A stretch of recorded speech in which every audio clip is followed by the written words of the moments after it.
Quiet, I guess everybody's ready to roll. All right, good afternoon, everyone. We're pleased to be here today to talk about information privacy. I'm Tim Sands, president of Virginia Tech, and I'll introduce my partner here in a moment, but I just wanted to give some background to why we're gathered here today. We got in a conversation about a month or two ago about information privacy in a meeting that didn't have anything to do with information privacy. I'm wondering, I imagine many of you have been in that situation recently where you're in a meeting and what does it go to? Somehow it gets into personal security, identity theft, what's happening to my data, what's this new app doing, what's this new tool doing, and it just seemed like a good time to gather our community together and have a conversation. I'm really pleased to see so many students here. I'm presuming most of you are students, but and some of our faculty and administrators as well, and hopefully some community members. The topic is only going to get more and more interesting as we go forward. So today we're going to talk a little bit about the risks, the safeguards, our research profile at Virginia Tech. This is a rapidly growing area, and we have some of our experts here today. And the future of information privacy, and looking forward to the conversation with all of you. We'll have a Q&A about 3/4 of the way in so that we can hear your thoughts and learn a little bit from you. And we're going to have a series of panels. But before I get going on to this, or go any further with this, I'd like to introduce Franz Bélanger, who's our University Distinguished Professor, an R.B. Pamplin Professor in Accounting and Information Systems at Pamplin, and a Byrd Senior Faculty Fellow, and an expert in the topic that we are talking about today. So let me turn it over to Franz. Thank you. Thank you for hosting this panel and for having an opportunity to talk about privacy, which is a topic very dear to me, something I've been researching for a long time. So privacy is not new. We talked about privacy a long time ago. In fact, I still refer to an article published in 1967 in my research all the time. And most of you are thinking 1967, that's like way, way back.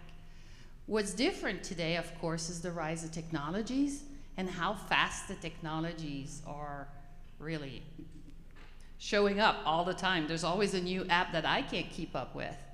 And so with the rise of technologies, we also have growing privacy concerns. And interestingly enough, I did research. I started 20 years ago, and I researched when e-commerce was starting. And some of the same issues we had 20 years ago are still there today. And I would say one is the lack of knowledge about how do we protect our information. But I would say also the lack of awareness about all of these data collected. And so the good news is that today we have more and more technologies that can also help with privacy, and the awareness is also growing. But maybe we should turn to the video and see what others have to say about that.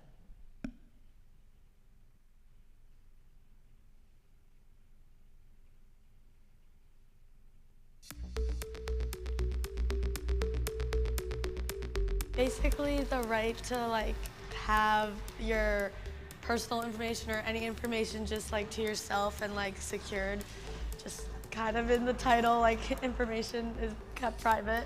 I would assume information privacy would be having access to your information without others having direct access to it online, in person, through paper or digital. I think it's the ability to stop companies from using your information that you give them, and being able to determine what they should use and what they can't, and using not allowing them access to some of it. What is information privacy?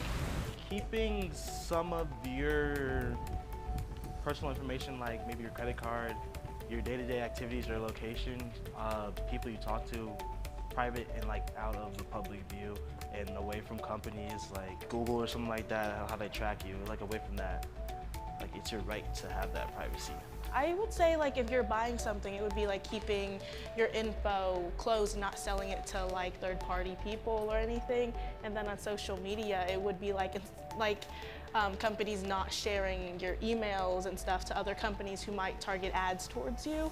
Personally, I think that information privacy is a good thing. I don't like the idea of, like, let's say one night I want to, I don't know, learn how to fix a toilet, and then suddenly for the next 3 weeks, all I get are ads on plumbing tools. Like, I don't want that to happen. Great. That was great to hear just the person on the street's opinion. How do you define information privacy or digital privacy? How should we think about that? So there are many definitions, of course. It started as privacy as a human right, and there are still many countries where it's still very important that way. I would say that a lot of what you heard on the video is privacy as a commodity, and that is, here's my information in exchange for some benefits. In all of my research, I really focus on privacy is the control you can have, the choice of what information to share with whom and also when. That's how I would define privacy. And we saw a little bit of that in the video, so I thought that the students were right on for some of that. Why should we, and this is, I think, an obvious question, but it's worth articulating. Why should we be concerned? What is it about digital privacy that should cause us to at least be curious? So concern is probably, we think of it as a negative way, but we should be concerned because there are risks that result from the information being out there. And so there are short-term risks and there are long-term risks. And in the short-term risk, I'll give you some examples. For example, we know about identity theft, right? Somebody can take your information. And it's about the profiles that can be developed from the information that's shared. And imagine that, well, we all know the example of when we try to reset password and it says, what's the name of your pet, which high school did you go to, or things like that, which I can find easily, and we'll have an example soon. But there's also risk to others. If somebody can pretend to be you and can try to ask to get information, say, from an elderly parent or from somebody who may not have that same awareness, they may know enough about you that they will really think it's you, and then they will share the information too. So it's the risk to self and to others that we should think about. And with AI and all the capabilities, that's only going to be heightened in the future, I'm sure.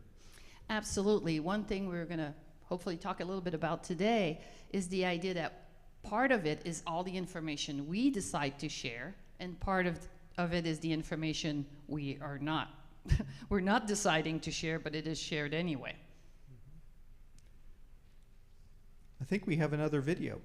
Absolutely. Let's see if people are worried about information privacy.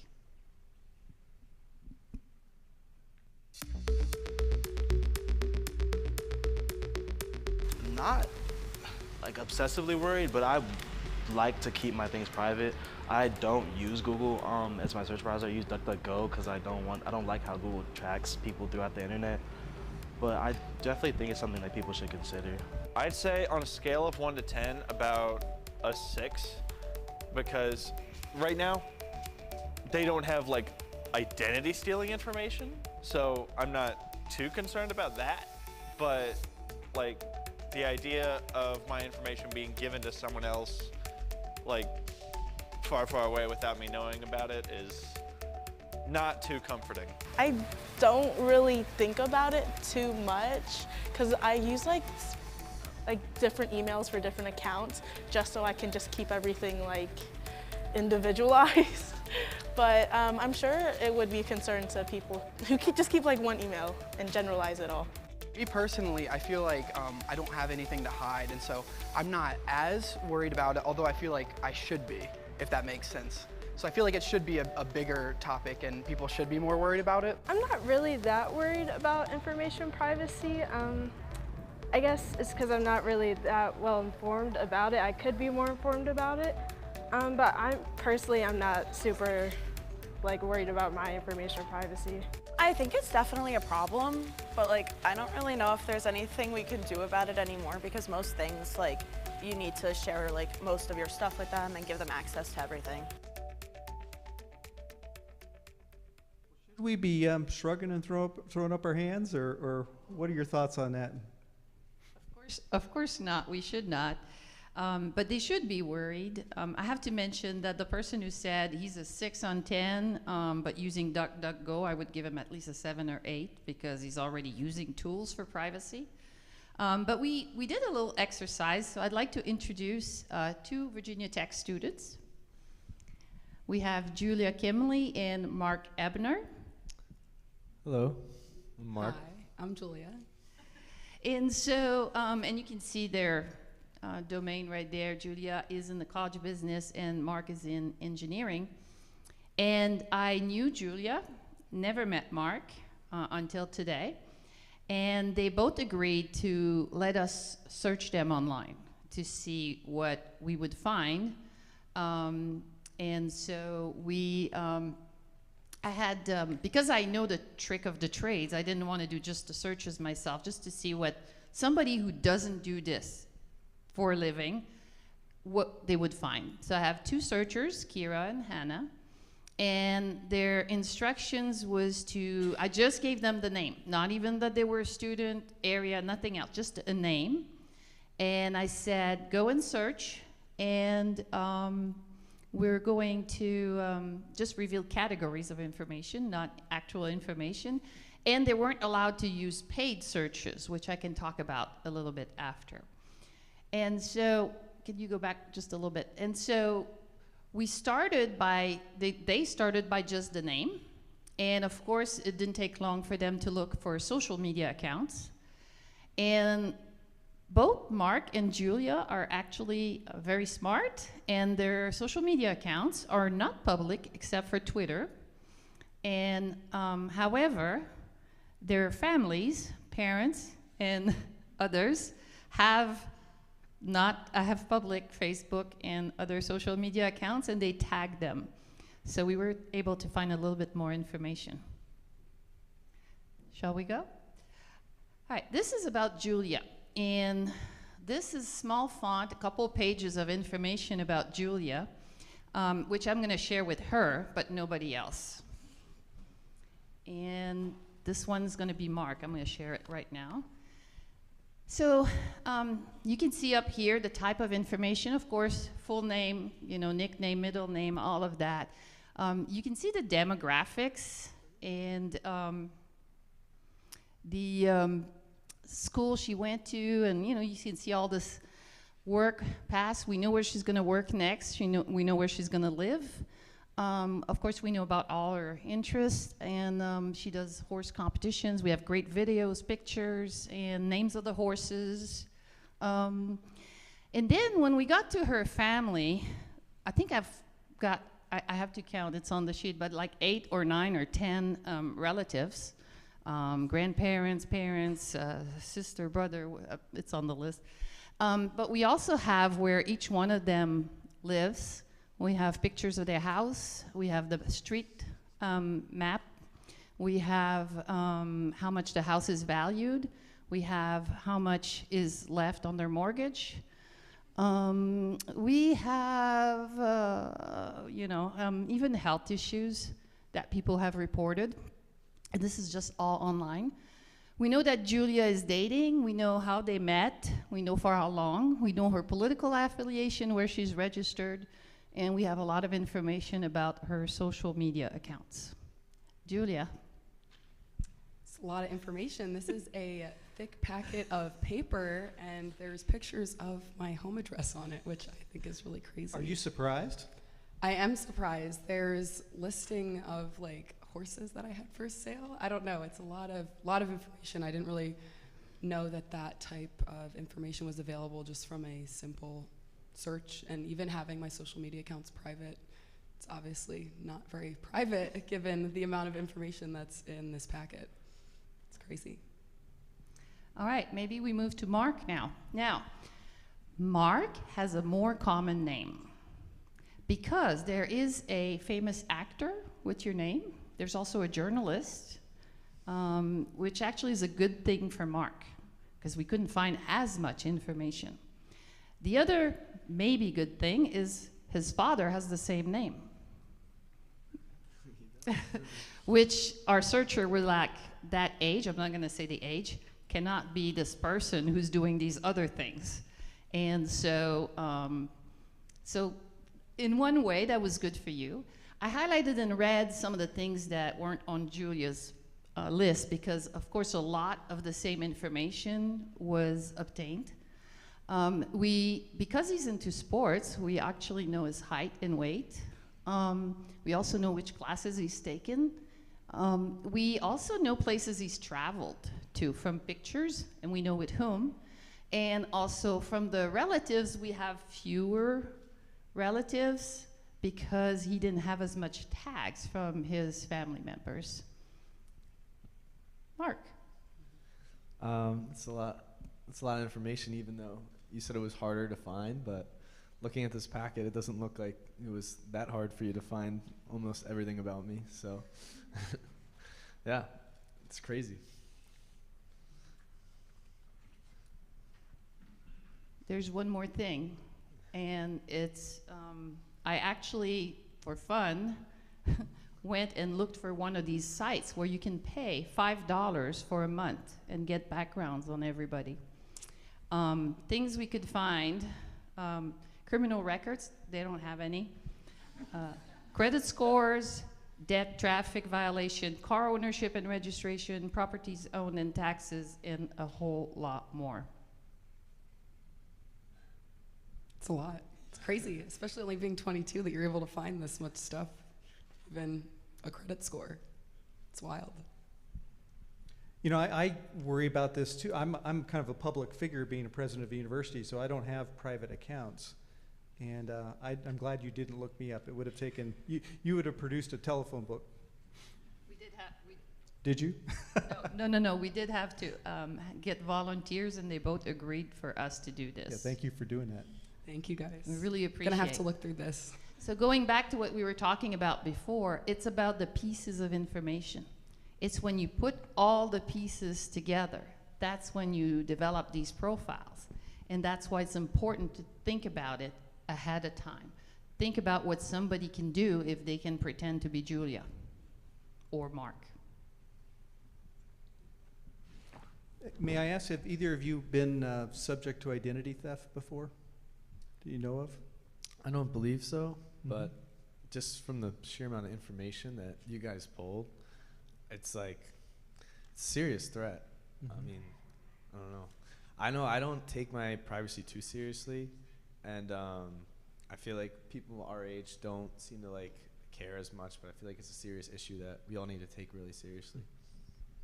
I also have not, but I know that one of my aunts has, and she actually like drove to the bank to go and withdraw some money, and that's like pretty crazy that people are willing to go that far to scam someone. And I don't know, I feel like my generation is more aware of scammers, but I'm sure that like my parents or even generations after them definitely aren't aware that some of these realistic scams of identity theft are definitely prevalent. You raise a good point. I spent a lot of time with my mother toward the end of her life, and I stayed in her place for a while, and I could not believe the number of calls I was getting trying to scam me. And I knew, and she had gotten very good at recognizing when they asked for ask you to go buy cards, cash cards or whatever, you kind of know, okay, this is not. But they were incredibly convincing. Yeah, it's wild. Thank you. It takes a second to turn on. Thank you so much for your help with this. Thank you, guys. And I'll make sure we destroy everything we've collected. Thank you. Thank you. Thank you.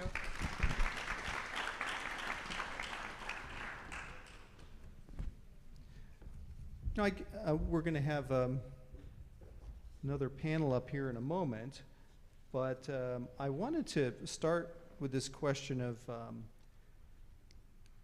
is privacy really a thing of the past? Is it possible to maintain some level of digital privacy and still be a participant in our economy and in our communities?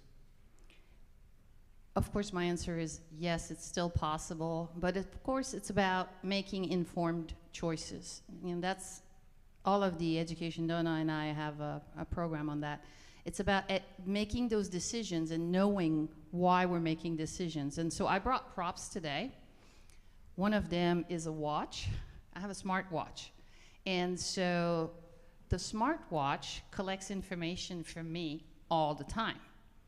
And it's an Apple Watch. And so, for example, it collects my heart rate, which probably is a little higher right now.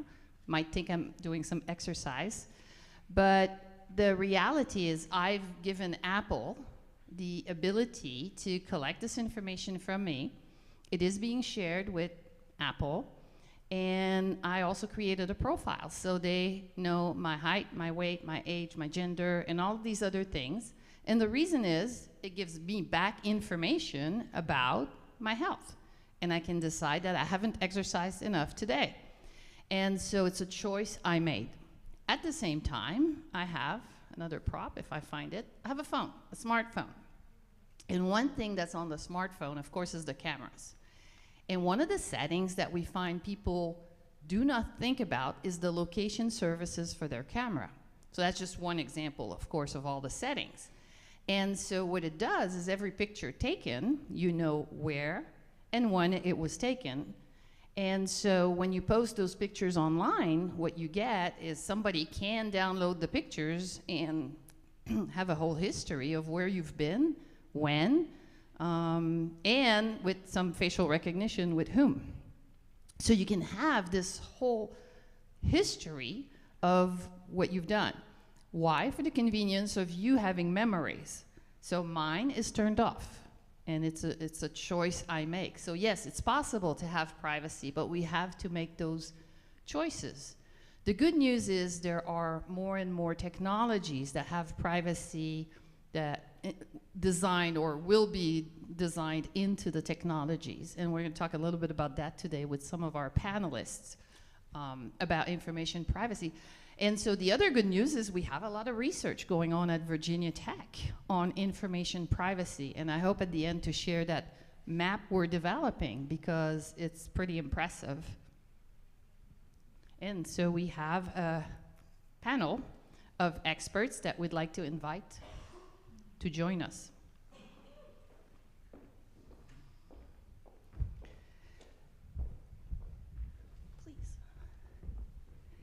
And I'm not going to read their titles since you can see them, but I do want to mention that no microphone, I'll let you have mine. On purpose, we ask people from different areas of the university. So you can see the diversity here of the research that's happening, and you'll have a diversity of opinions as well. Let me start off with Donna. Just can you give us a little bit of background on why companies, collect so much information on us? What do they do with it? That's a great question, and many of us in this room will not relate to this, but some of us will. Back in the day when there was 3 channels, ABC, CBS, and NBC, if a marketer or brand wanted to come and target or create awareness about our message, they'd simply put it on TV for broad awareness. Those days are gone. Now the landscape of media and fragmentation is immense. So consumers on average receive about 5,000 messages a day, whether it's subliminally or purposely. Considering that, a marketer's job has become much harder. How do we deliver value? So companies have started to collect data. And in this data, and it started back in the day of Facebook and beyond, where you would make certain choices when you started with your profile and said, I'd like to see this, I like to see that, I don't want to see this. And that allows us to create these clusters and these profiles to determine when I'm going to send you a message because it's relevant and timely about a summer vacation, about a new puppy, about other things that are occurring in the world. So for companies, the consumer and the ability to do social listening is tremendously important because that all of a sudden breaks through the clutter, and instead of you getting 1,000,001 messages about things that aren't relevant, all of a sudden it's the right message at the right time to the right consumer on the right frequency and platform.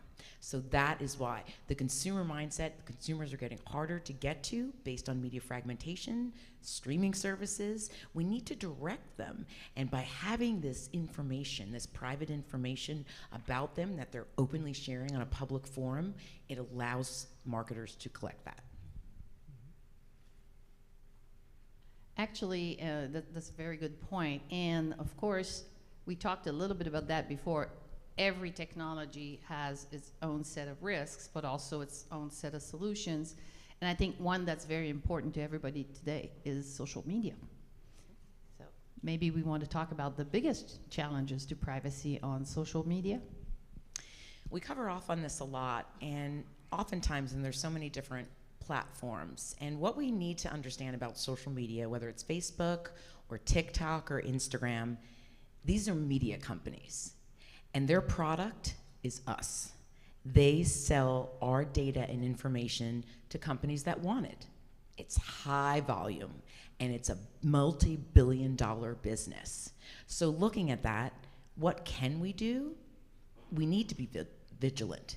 We need to understand it, but think about the conditioning of audiences. The younger ones, whether it was Mark and Julia that we just saw, that aren't even thinking about it. It's not even a price of entry. Of course they're gonna take my data. What can I do?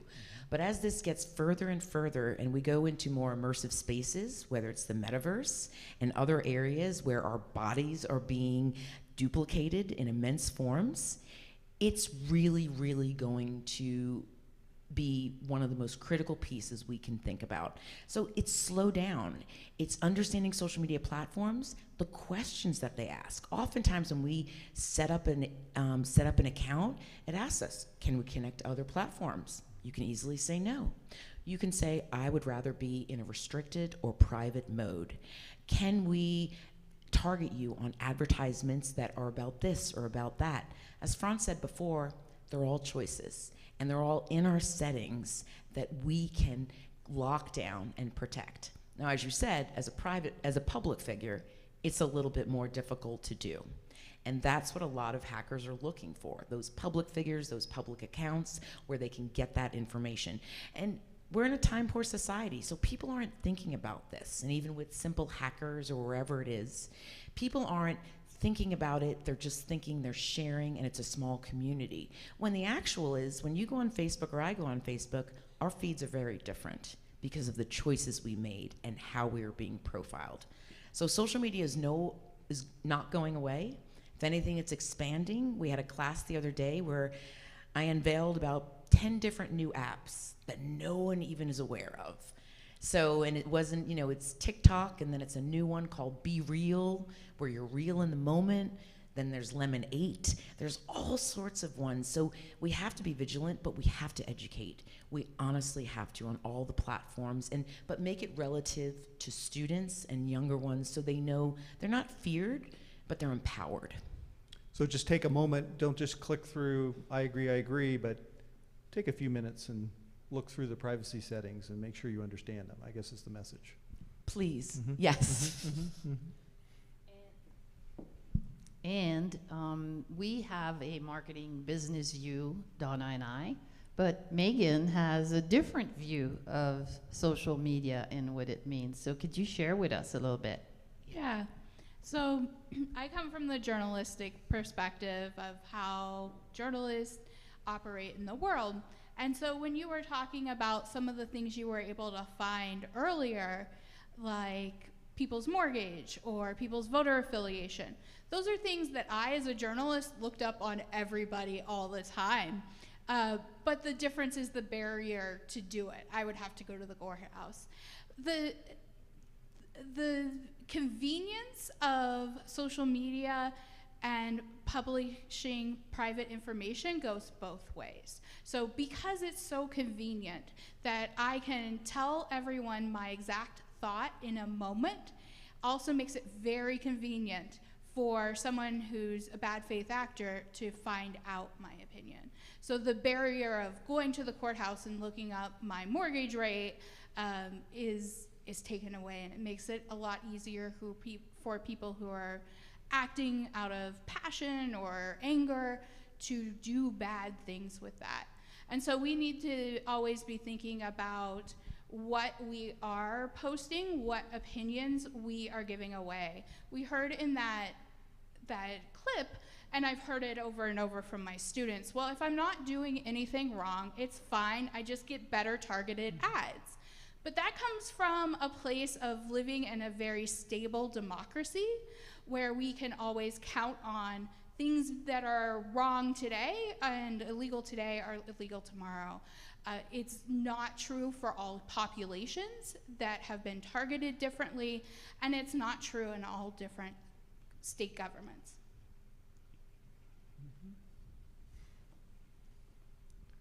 Donna, do you want to give an example from TikTok? I know that's one that's on everybody's mind right now. Yes, TikTok. So, you know, and I think the masses are the younger ones that use it. And if you look back historically, and only because I have younger children, it was Musical.ly before that, so it was a very low barrier platform. Have fun, put a video, put some music behind it. It was really easy, and it's 15 seconds. So it's really, really short amounts of time. But the access points. So I often talk about TikTok versus Twitter. When Twitter started in 2007, all you needed was a handle and you could go.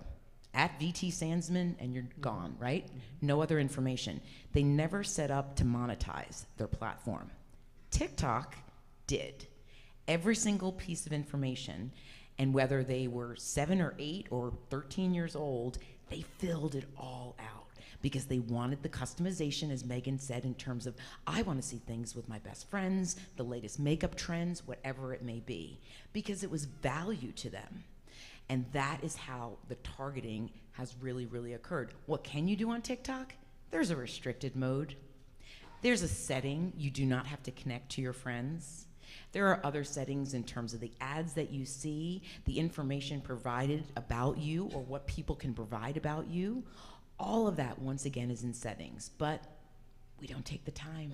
We're a time-poor society. We're running through life, and the hackers are grabbing every moment that we're sharing online.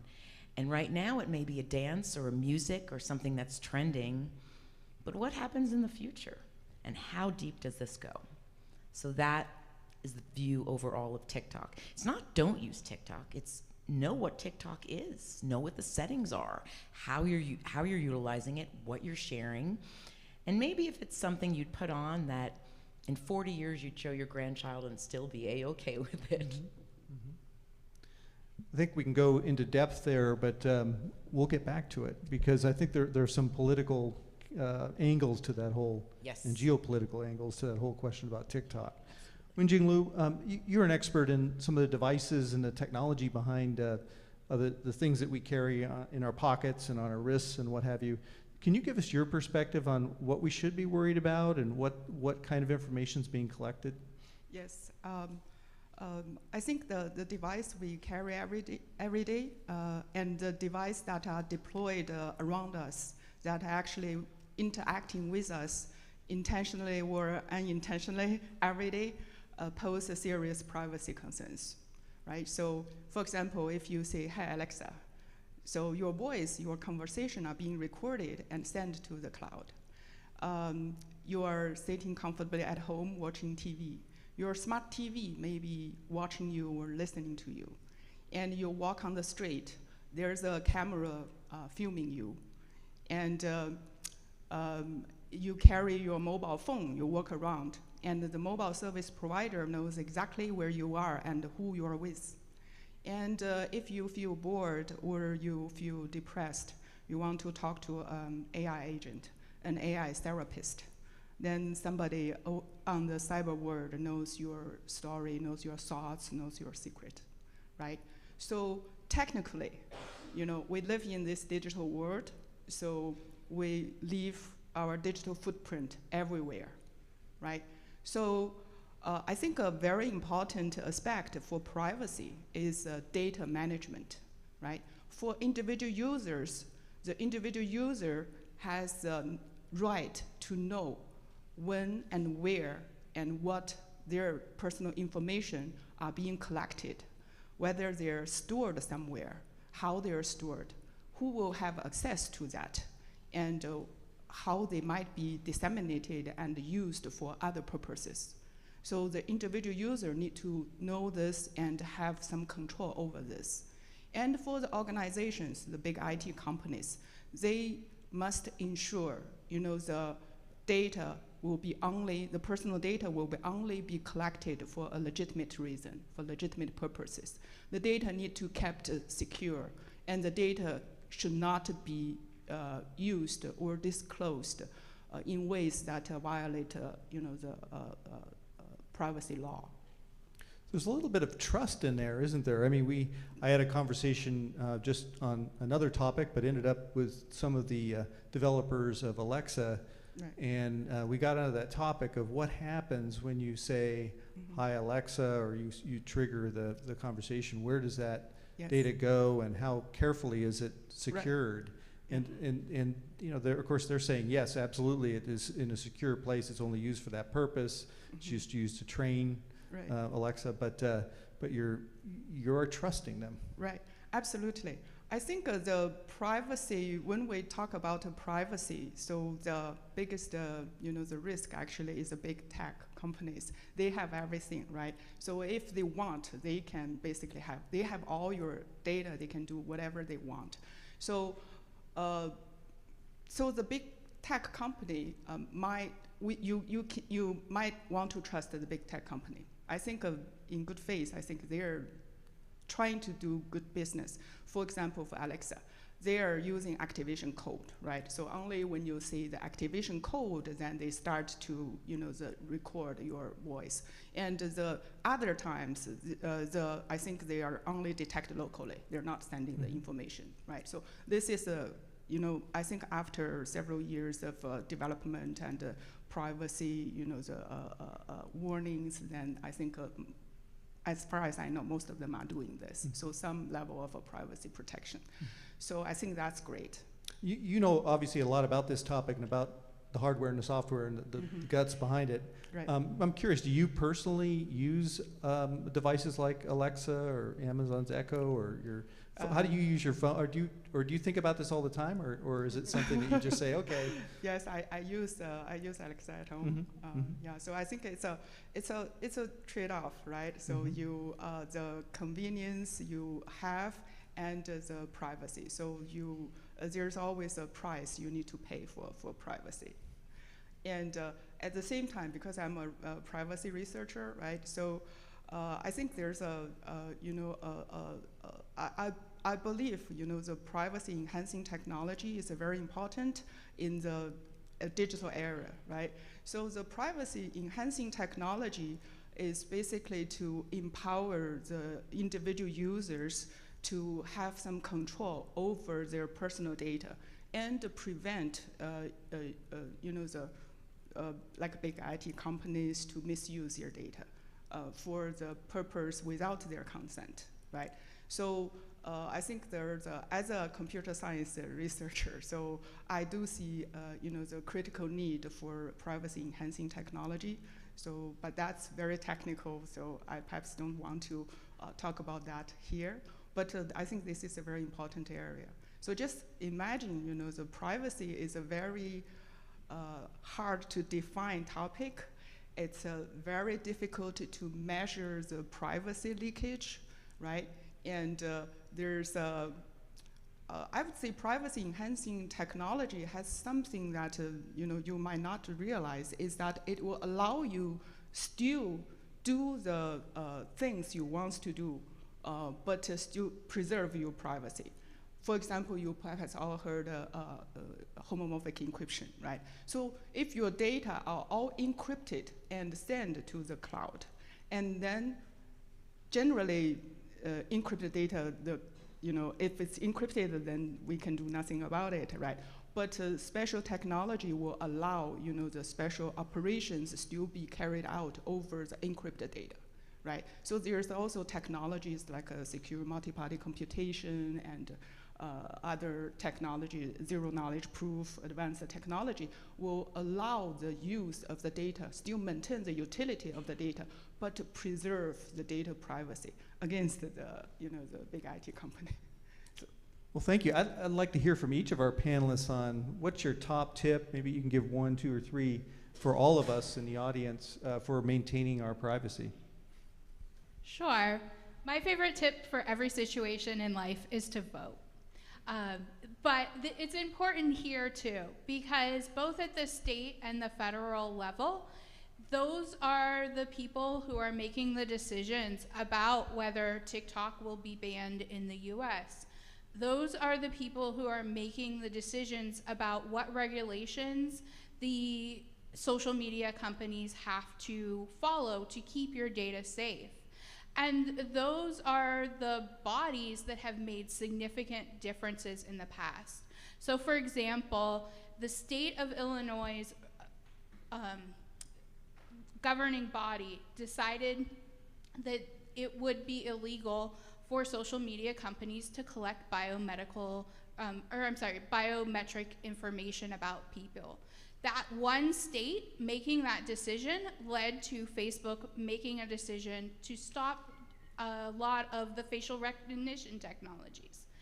The people you put in governing bodies at both the state and the federal level are going to be making these decisions at an institutional level for you. Thank you, Megan. Vote. I would say vigilance and education are really, really key because this is your information as it relates to TikTok, WeChat, whatever it may be, all of these. Just understand that you have the power to put it in a private mode. You have the power to just to set it to a certain friend segment. It doesn't have to be blasted all over for certain friend segment or family segment for privacy perspectives. Also, when you're setting these up, look at the questions.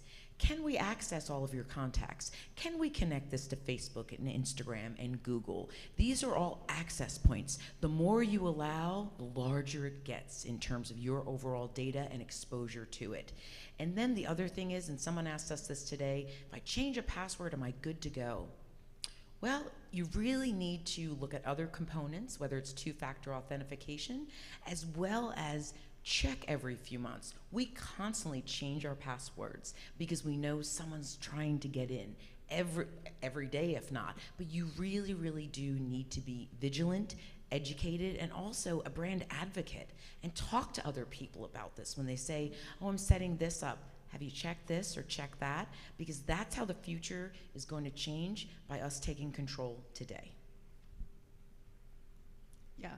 So I think from the privacy technology perspective, I want to just stress that privacy is a very contextual, the context. So it's very context specific, right? So the good privacy policy for one person might not be acceptable to another. And a privacy policy you made earlier in one scenario might not be good in another scenario, right? So from the privacy technology point of view, I think we must accommodate this contextual nature of the privacy. And we need to develop a technology that support this diverse and flexible configurations to support all these different requirements of the privacy, fine-grained user control of the privacy. And also, I think the privacy involves a lot of trade-off, right? So it could be the trade-off of convenience, the cost, and it could be the trade-off between privacy and public safety, right? And then I believe we need to take action to address privacy problems, but it does require, the combination of technical and law and social, the efforts. Thank you. Thanks to all of you. It's been fascinating, but I think we're caught up on where we are right now. We could go into more depth on any of these topics, but I wanted to ask Franz, what do you think about the future? So we've got a lot of these conversations, or at least in my circles, have been stimulated by generative AI and some of the new developments like ChatGPT that have gotten everybody rethinking everything. Do you want to make a comment on what that frontier looks like going forward? I shouldn't have shared my story about ChatGPT just before. I do want to share my one tip before, I'm sorry. Oh, yes. And it is, privacy is not a one-time thing. It's constantly changing, and and that's going to lead actually to this discussion, because your settings, so you have to take the time. You have to take the time to go and look at the settings. Most tools today have privacy settings. The bad news is whenever you update, whether it's your phone, your computer, or whatever, the settings may be gone. So you have to go back again. So again, not a one-time thing, a constant battle for you to protect your information. With AI and the growth of technologies, it's hard to keep up. There is so much going on. And artificial intelligence is going to bring further analysis of the data. It's going to bring, well, the big data collection already occurs, but think about what can happen when you analyze the data. And so I think that leads very well into our next segment, where we actually have an expert on artificial intelligence and privacy. And her name is Ivana Bartoletti. We're very, very happy to have her. You can see her over there. Ivana is the Chief Global Privacy Officer for Wipro. And if you're in technology, Wipro is a big tech company based in India. And Ivana is based in Germany. And we are very lucky that we also started this year a new position, and Ivana is a visiting executive fellow in the College of Business. Welcome, Ivana. Thank you so much. Nice to see you. Welcome. I think we need to turn your volume up a little, but I'd love to hear what your advice is to us and to our students about the major trends that are going to affect everyone's privacy going forward. Absolutely, and I think with ChatGPT taking the world by storm over recent weeks, not that foundational models are a new thing, but certainly with ChatGPT we have seen a massive publicity because it's become mainstream. We are talking about 100 million users across the globe, and this product has entered into everybody's life, bringing this new technology to a completely different level than before. So one thing that I wanted to say is that it's obvious that these technologies do have enormous potential, but at the same time there are a lot of worries about what happens to privacy, what happens to data protection. ChatGPT and similar tools, they are built by scraping the internet and the web. They are built by feeding a lot of data and personal data into them. They produce results that sometimes are not accurate. They amplify, they exacerbate existing bias that we have in society, and therefore they do pose some risks that we do have to manage in order to benefit from them as we really would like to. As you've been asking in this seminar, in the sessions, what is information privacy? I think there is nothing more than artificial intelligence with algorithms performing an editorial function. They decide what we see when we navigate and browse the internet. We are presented with different realities, so algorithms have a sort of gateway role to society. Algorithms decide whether we are allocated something or not. Algorithms decided how much money we can get as a loan, whether we can be hired, whether we can receive a treatment or not. I think nothing more than all of this, which is not the future, is the present already, shows that privacy today is probably more related to personal autonomy, to freedom, than anything else. So it's really important, in my view, that everybody familiarize with artificial intelligence, that is not as sometimes is perceived in the media as robots or as Terminator. Artificial intelligence is what drives a lot of the things that we do already. that we need to familiarize with AI, familiarize with algorithms, with their role in our society, so that we are able to challenge them, so that we know, for example, that when we interact with a bot that is a bot, it's a chat bot, it's not a person, it can make mistakes, it can hallucinate, it can tell us things that are not true. So this citizenship, to an extent, in this digital ecosystem is absolutely important. And there is no coincidence that right now, from the US to Europe to China to India, the entire world is really working on how we govern these technologies. Because it's true that it's up to us as individuals, but it's also true that some rules around transparency, privacy, data protection, the safeguarding of something that is so crucial to us, our personal information, which is not something that we own, it's us. It's not like something that we have, a piece of clothing or a piece of jewelry that we can sell. It's personal data is us. It constitutes us. The entire world right now is really focusing on how can we govern these technologies so that we don't leave it to the individual to protect themselves, but there are some rules before these technologies can enter the market. Thank you, Ivana, for that perspective. And thanks to all of our panelists. We do have time for a couple of questions. So I would invite the audience. We've got a mic will float around here, so just raise your hand if you'd like to ask a question of one of our panelists, including Ivana.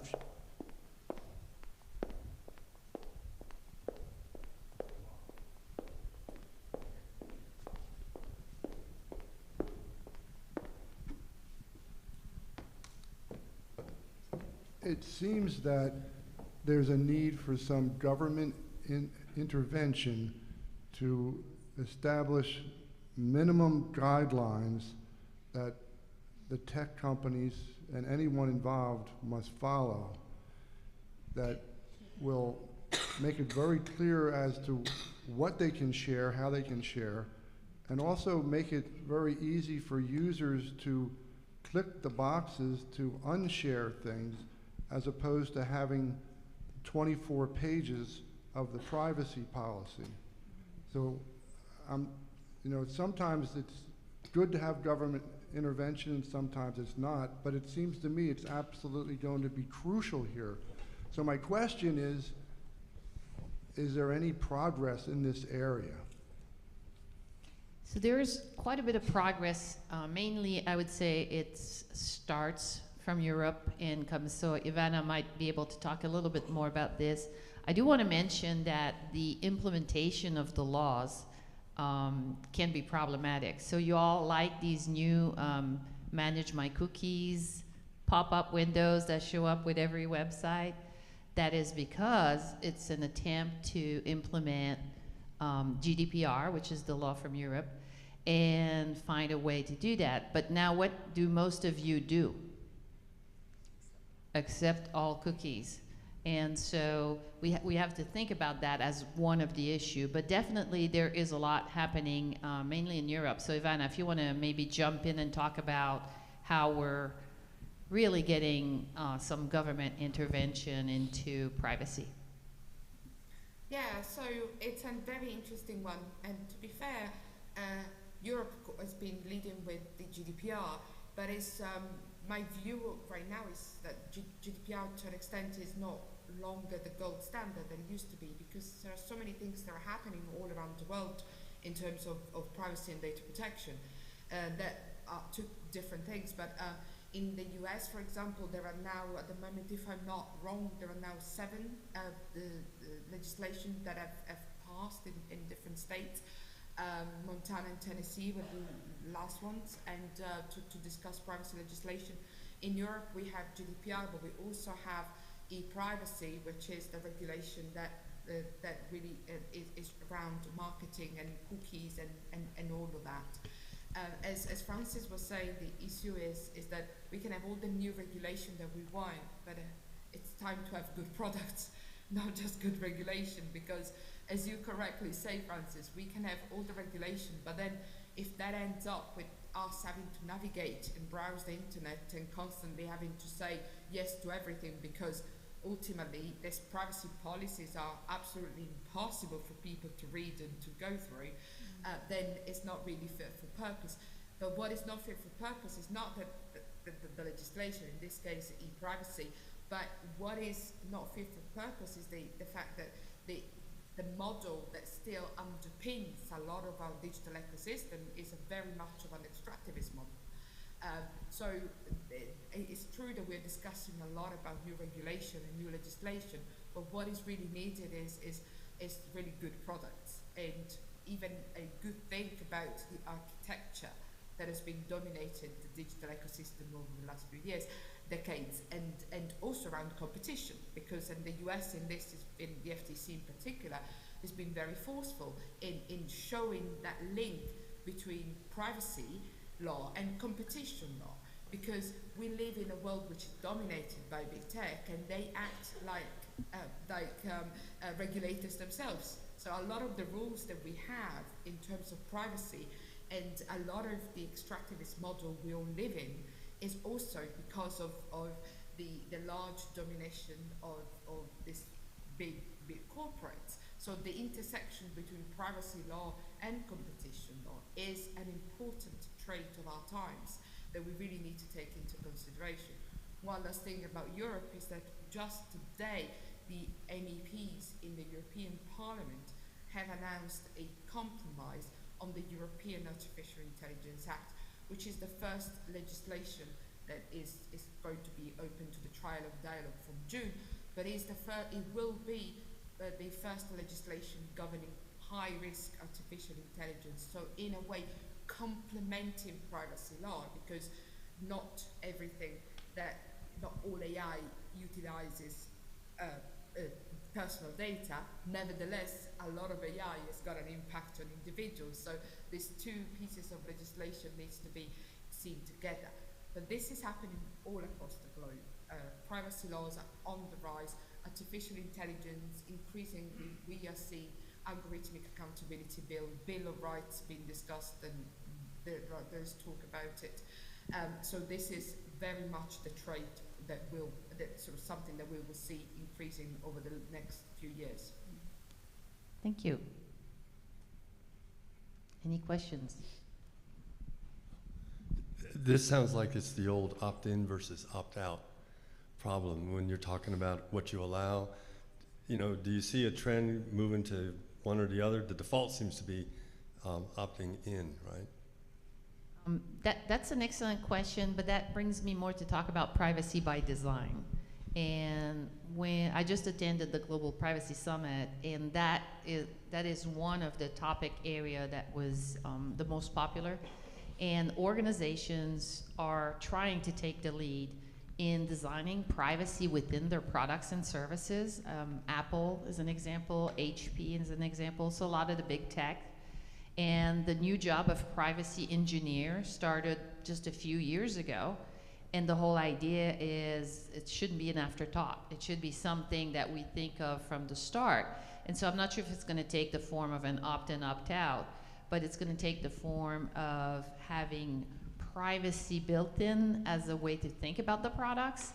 And for organizations, we had a big conversations with chief privacy officers there. And it's about moving towards a more business value of privacy.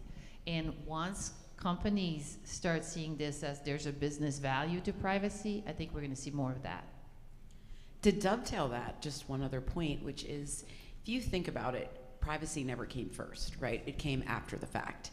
But when you look at the bottom of a form or anything, in the smallest font, it will ask you, opt in or opt out. So they've been kind of hidden from all of this, or even like you said, things are already checked. it's assumed. So yes, I want to receive these mailings. Yes, send me these texts. So the normal consumer, not, and once again, a time-poor society, but they're not looking at that. What if that was up front? As soon as you opened your platform and it said, are you opting into this? And there are more triggers for consumers to really act upon. That's what I'm hoping occurs. I think we have time for maybe one more question. Oh, yeah. Thank you very much for your sharing your thoughts on this important topic. I'm just wondering, in addition to this panel discussion, are there any initiatives or activities at Virginia Tech that researchers as well as students can be involved in these privacy topics? That's a great question. Could we put that? Oh, we've got it up there already. Okay, you read my mind. We've got this mind map up here that kind of summarizes the activities that we know of right now at Virginia Tech, and there's a lot going on. This is something that's growing in leaps and bounds. And Franz, did you want to add anything? Yes, and actually, if you know of more, we welcome to have that information. This is just an initial map that we put together. And what we realize is we have at least 8 units at Virginia Tech colleges, institutes, at a minimum, that are studying various aspects of privacy. And then we have some direct research, really saying I'm studying organizational privacy. But then we have all these other topics. You're studying data analytics, and suddenly you find that there's a huge privacy implication to that. And so that's why we have the 2 sides here. This is an initial draft. We welcome definitely, if anybody knows of more, to put it in there. And I can also recommend a little different category here, but the Voices of Privacy webcast that Donna and Franz lead. I've gotten to look at a couple of the episodes, and they really are very useful. So if you want to go into depth in some of this for your own personal privacy, you want to understand it a little bit better, jump on those webcasts. You've got a couple more coming out, I understand. You just recorded a couple. We just recorded today on smart everything in privacy. So, you know, smart cars, smart watches, the famous Alexa. So we did one today, and we also have a demonstration of online tracking coming up. And Donna's been recording several how-tos, TikTok, Instagram. I'm missing some. Yeah, Discord, TikTok, all of those. But we're also, so our episodes come out every Wednesday. We're talking to the news about it as well, and we want to keep the conversation going. It does not stop today, it continues. So if you have topics that you would like us to cover or any other information, but we're also going to look into segments, children being tracked, senior citizens being tracked, based on ethnicity being tracked, and how we're served up certain things. There is a world out there, and we hope to really bring light to it all, and it's under a prosum that I may serve. That's why we're doing all of this. And to our students, clearly there are many research opportunities here, but there are also careers, and we touched on that a little bit. So something to think about as you think about your future. Well, the hour is up. I'd just like to thank all of our panelists for a very intriguing conversation, so thank you. And there's more to do here, but I appreciate everyone. And Wenjing, thank you for driving down from Arlington, and Ivana for casting yourself in from Europe or wherever you are. Appreciate that, and let you all go, but we will revisit this topic many times in the future. So thank you.